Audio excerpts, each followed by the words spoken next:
I married your mother because I wanted children. Imagine my disappointment when you arrived.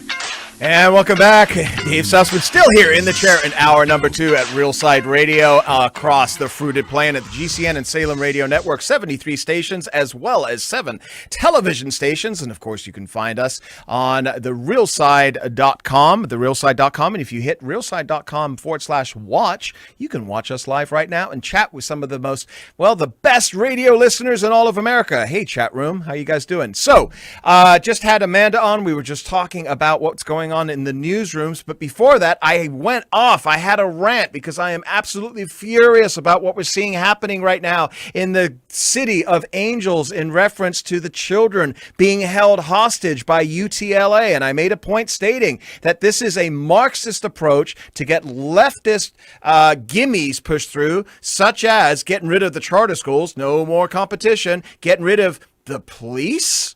This is incredible. And I asked you, I said, if you got something to say about this, especially if you are an LA Unified school teacher, give us a phone call. And we have an LA Unified school teacher on the line. We're just going to call him Anonymous. I know the teachers union is powerful. Welcome to the show, Anonymous. How are you?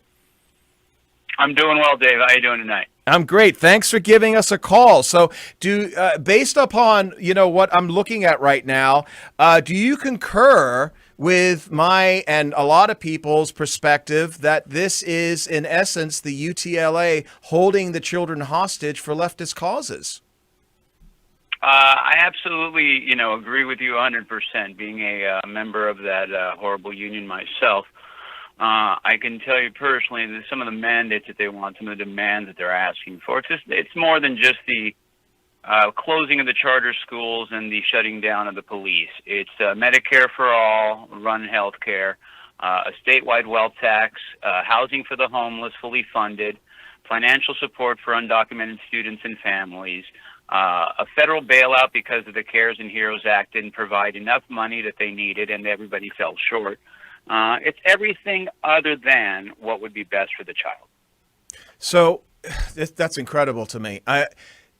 Everybody that I'm hearing, scientists, pediatricians, everybody, unless you're watching the pre-selected folks over at MSNBC and CNN, are saying that the kids need to be back in school. So in essence, are they putting their politics over the benefit and the health of the kids right now? The argument the whole time is that it's for the benefit of the children and making sure that they're safe. But then when you look at the arguments that they pose, I think it'd be everything that's contrary to that. And ultimately, as we experienced from the end of the last semester with the online experience, it's not beneficial for students to be in front of the TV, in front of technology for that long. I teach high school. High school 9th through 12th graders are semi-independent. If you have kids who are K through 8, they need assistance. How about the parents who are single-parent families?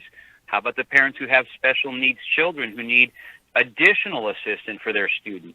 What's going to happen to those students? I just don't understand the reasoning behind it. If they're saying it's to keep people safe, I think they're doing the contrary.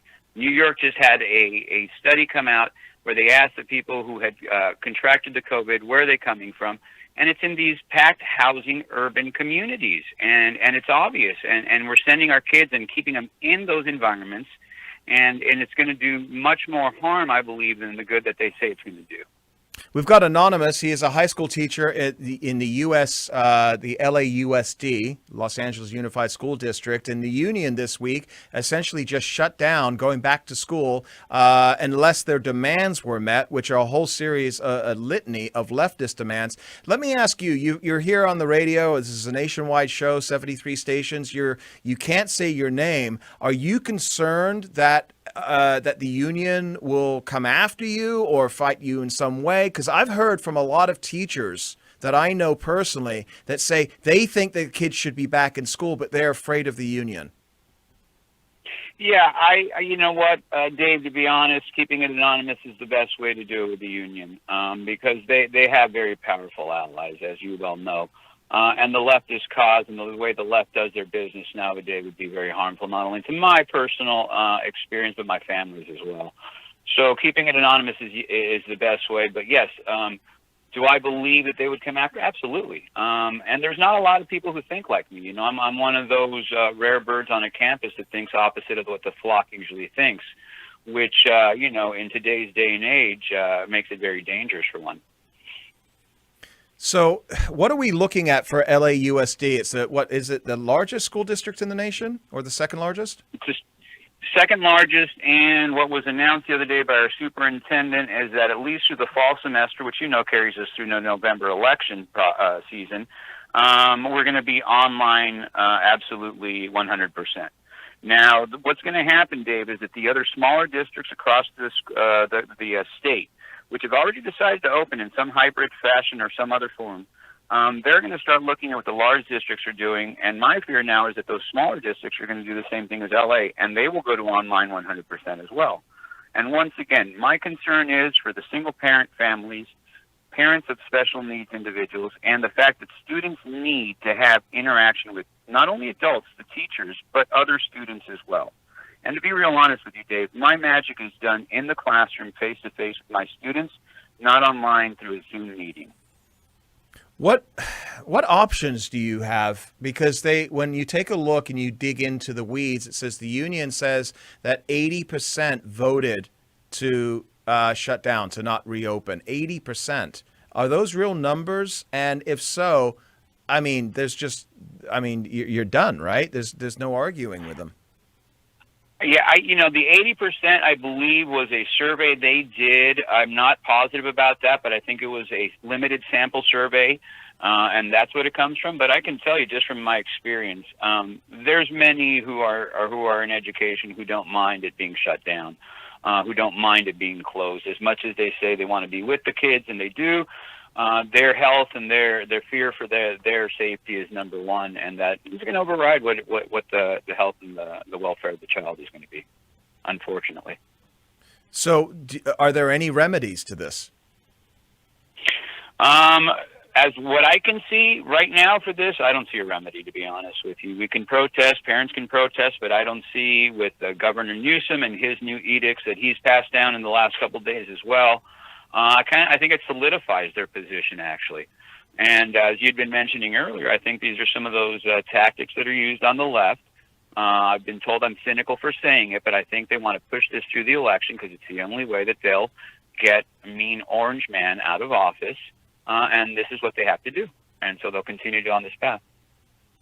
Teachers like you must be few and far between, Anonymous. And, what's really concerning to me, and you said that this may be spreading in other counties. I'm in a different county from LAUSD. My youngest is supposed to be starting high school next month, and they seem to have a game plan here. But every day I get a text from them, and I'm almost afraid to look at this point, that they're going to follow suit. Is this something that do you think is going to, as a teacher, and you've got high school kids, so similar to my age, my youngest anyway, is this something that you think is damaging long term for the kids? Oh, absolutely. Absolutely. Our kids have missed out already on half a year of the social interaction experiences that schools provide. Now they're going to miss another. So that's a full year now of those social interactions at a time when we all agree most critical for young people, because that's when they're developing. They need to develop those social skills of interaction, of dealing with others, of feeling frustration and overcoming it.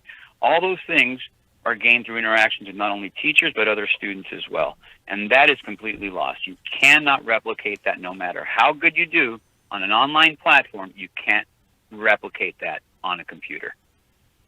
Why? We've got 2 minutes here, Anonymous. Why is it that the UTLA and the teachers, the American Federation of Teachers, it says, I think, the second largest union in the country, why are they so left? Wow, that is a great question. But, Dave, it's academia. Academia has been overrun by the left. As you have talked about many times before, our major institutions, the institutions that we are crying about racial injustice, are all controlled by the left. Hollywood is controlled by the left. The media is controlled by the left. Academia is controlled by the left. Major corporations and technology are controlled by the left. It is a top-down. It's something they've been working on systematically, I believe, for many years now. And right now, we are in the midst of the worst storm we have ever seen in terms of this. We've been able to fight back in the past, but right now there's a prevailing storm that no matter how conservative you may be, it's an ugly, ugly weather pattern that's out there in terms of political. Well, in our last minute here, Science Magazine concurs with you. They said continued closures risk scarring the life chances of a generation of young people. And that was signed by pediatricians, child health all across the globe. They say the kids need to get back in school. And what UTLA has done this week is essentially they have put a ransom on our kids. And Anonymous, what you're telling us is that, from the front lines there, that this is going to have a detrimental impact on our kids, on our children. And we should be looking beyond politics. But, after listening to what you're saying right now, there's not really a remedy. There's not really a way for you to fight back. I got to tell you, that's devastating. That's really depressing the heck out of me, man. It really is. It really is, Dave. Yeah. And unfortunately, it is a situation as it Anonymous, is. high school teacher in LAUSD, thank you so much for sharing your insight of what is going on. I'll be back here for our third and final hour here after the break at Real Side Radio. Don't go away, folks. Dave Sussman here in the chair. Thanks.